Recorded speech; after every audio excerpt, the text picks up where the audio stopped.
Hey everyone, welcome to my channel. Today I'm going to be sharing my first impressions of Mass Effect Andromeda. I've been waiting years for this game. Ever since I finished Mass Effect 3, I've been waiting for a new Mass Effect game to come out so I can go on another epic adventure in this universe.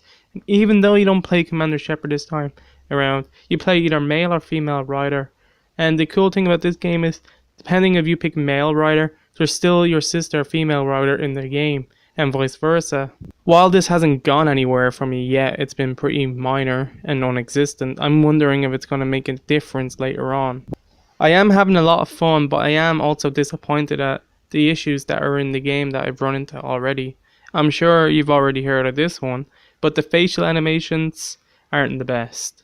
I haven't run into as many instances or nearly as bad ones as some people have that shared their videos and clips online. There's really only two memorable ones that stand out. One of the times my character had a really creepy face on, was kind of scary, and I don't think she was meant to be making that face. But the thing that annoyed me most was I had to activate this terminal, and I wasn't able to because it kept saying there was an enemy nearby, but there wasn't. The enemy was basically invisible, so I had to keep reloading it, and that took more time, and that was more annoying than the facial animations.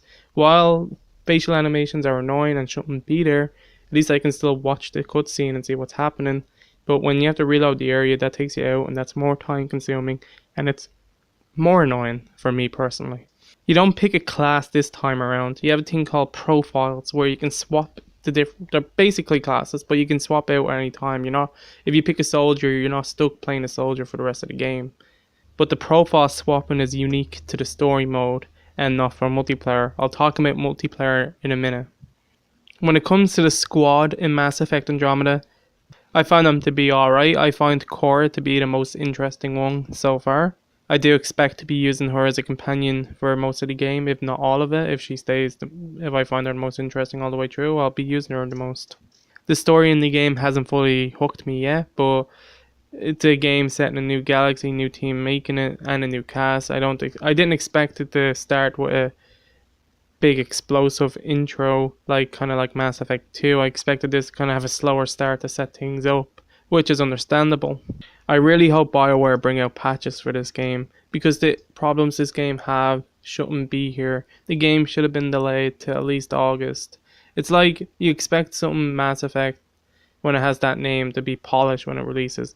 Like when Halo the Master Chief Collection released and it was broken, everyone lost their shit. Rightfully so. I was annoyed. I got the game when it came out and I had to deal with the matchmaking issues and other stuff. And one of the things that made it so annoying was because when you buy a Halo game, you expect the game to be polished. You expect it to work when it releases. And Mass Effect, while it's not as big as Halo, it has the same effect. When you buy Mass Effect, you expect it to be polished. You expect it to be finished. You don't expect it to be released too soon.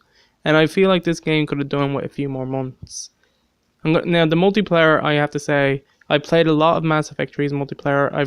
I played a few games recently, like a few months ago again, with backwards compatibility on the Xbox One, because I really do like Mass Effect 3's multiplayer. I played it a lot.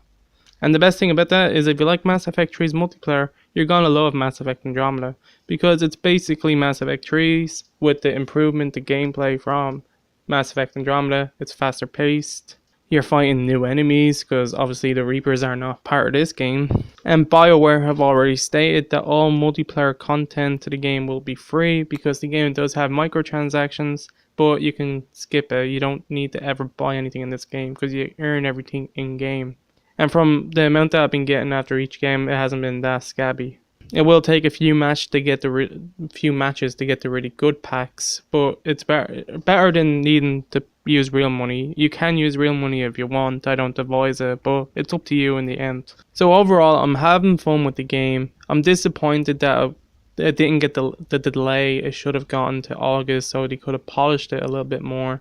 The facial animations and other problems in the game are annoying. The multiplayer is really fun. So it's kind of mixed. I will bring out a review for the game when I finish it. Hopefully during the time I spend playing it, patches come out and stuff like that to improve the overall enjoyment of the game.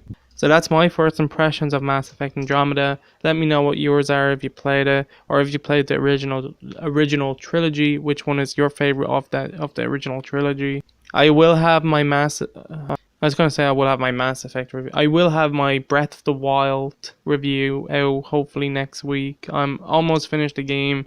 I can actually finish at any point now since I've beaten all the dungeons. I'm just taking my time and trying to do as many shrines and stuff like that as possible before I go and beat the game. Have a great day, everyone. Thank you for watching.